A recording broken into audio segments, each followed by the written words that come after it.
Day 2 of the Pittsburgh Steelers rookie minicamp is officially in the books, and I believe it will be a week or two before we see these guys get back out here for OTAs. But with that being said, I wanted to give you guys another sneak peek, some highlights, some analysis, some news and notes from around the Pittsburgh Steelers rookie minicamp. And in this video, I really want to talk about a couple of guys. One including first round pick Troy Fautanu, and then also you have a couple of guys, Zack Frazier looking really good as well, and Roman Wilson, Mason McCormick, a lot of guys on the offensive side of the football actually looking pretty good, as well as an undrafted rookie running back. We're going to deep dive into it all in this video. Now before we jump in, do me a big favor and hit the like button just so we can get this video out to more Steelers fans around the world. Subscribe if you're new, it's free, doesn't cost anything, so join the family. Now, with that being said, comment down below, who do you think is one of the most underrated rookie prospects for the Steelers?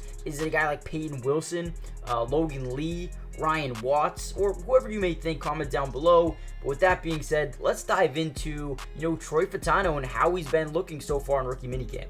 Now, last season, the most interesting thing was Dan Moore was one of the worst, and yeah, I mean that, one of the worst offensive tackles in football. He allowed 8 sacks in 2023, which was tied for 8th most in the league. And according to PFF, he had a grade of 39.7 in terms of pass blocking, which was ranked the 6th lowest in the league.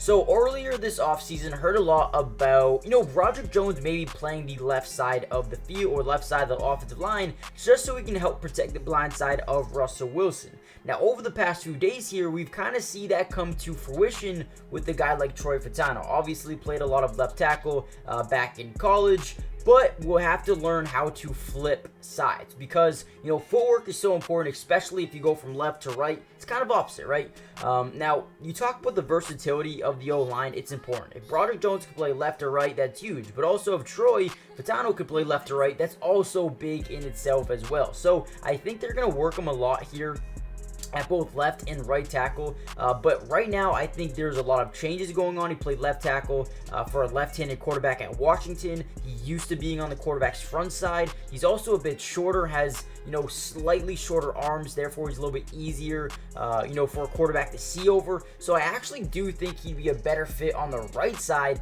just because he's so used to playing on that side of the field. Now at the very end of the day, we have to see him continue to work, continue to get better, and there's going to be a learning curve, right? It's going to take him a little bit to completely shift sides, completely change what he was used to doing in his collegiate career. But from there, we also learned a lot out of a guy like Zack Frazier. Now, before I end it off about Troy Fautanu, listen, the dude looks really good. Even though he's playing on the opposite side right now, dude, you can just tell this dude was meant to be a first-round pick. It's going to translate to the NFL level once he gets, chemistry with his teammates, the feel of the NFL pace and level. This dude's going to be a stud. Don't you guys worry at all. Now, another thing that's very important in terms of offensive line is, just the overall chemistry, right? And you bring in a guy in Zack Frazier, right? This dude is going to be one of the most important pieces of the Pittsburgh Steelers O-line for the entirety of the future. I'll tell you why. He's a guy that has leadership traits, a guy who wants to really win football games and doesn't care about the fame or the money aspect, the ego. Like, this is a guy who just wants to play football, but also wants to be in a brotherhood, right? He wants to be connected with the other O-linemen in the room. Now, according to The Athletic's Mike DeFabo, Frazier picked up Mason McCormick, and Troy Fautanu and drove them to minicamp in his truck, right? He continues to talk about brotherhood, continues to talk about friendship and being a close-knit group. This is what he is trying to do. He also was quoted saying, "I feel like offensive line, it's a brotherhood." That's how it has been everywhere I've been, whether it's high school, college, or even here. So I think we're going to be great friends.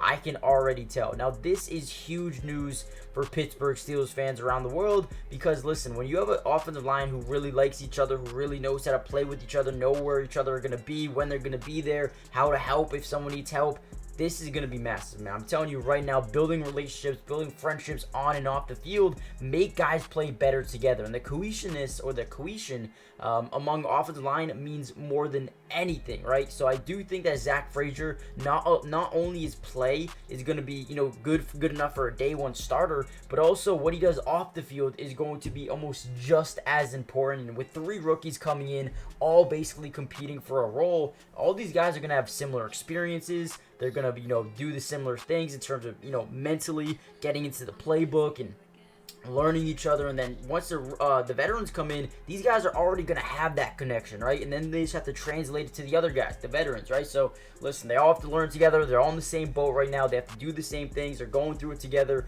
And I think, that in itself should be massive, right? You have Fautanu, who's a tackle, McCormick, who's played a lot of right guard, maybe left guard, and then you have Frazier, who's a center. He's going to be, maybe goes out to a guard position, but it looks like he could be the starter center right away with, Isaac Samalo and James Daniels looking like they're day one starters, and then Troy and Broderick Jones left and right side switching up a little bit. Dude, I'm loving what the Steelers have done this offseason, and I think the connection between these guys is going to be huge.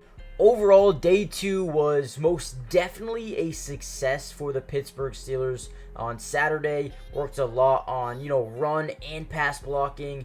We saw a little bit of Roman Wilson, working with his new wide receiver coach, Zach Frazier. At college, Roman Wilson played both inside and outside of Michigan, spending 91% of his time in the slot as a junior in 2022, and then 65% of his time in the slot last season. So obviously has versatility inside or out, can still be productive, whether or not he wants to play inside or outside, or where the Steelers want to play him, right? And then defensive rookies also took the field as well, definitely being a spotlight on Saturday. There was nothing too dynamic to read into. Again, no pads, no full speed, no contact, just really helmets and getting guys mentally prepared for what the season has to bring. But cornerback Ryan Watts definitely did return on Saturday after missing Friday's practice because I believe he had a graduation. But overall, man, I'm excited to see what these guys can, continue to do here over the next couple of weeks. I think it's going to be a really good OTA session with obviously some veterans coming back, right? Once we see the veterans in the mix, once we start seeing some 7-on-7s, maybe some 11-on-11s,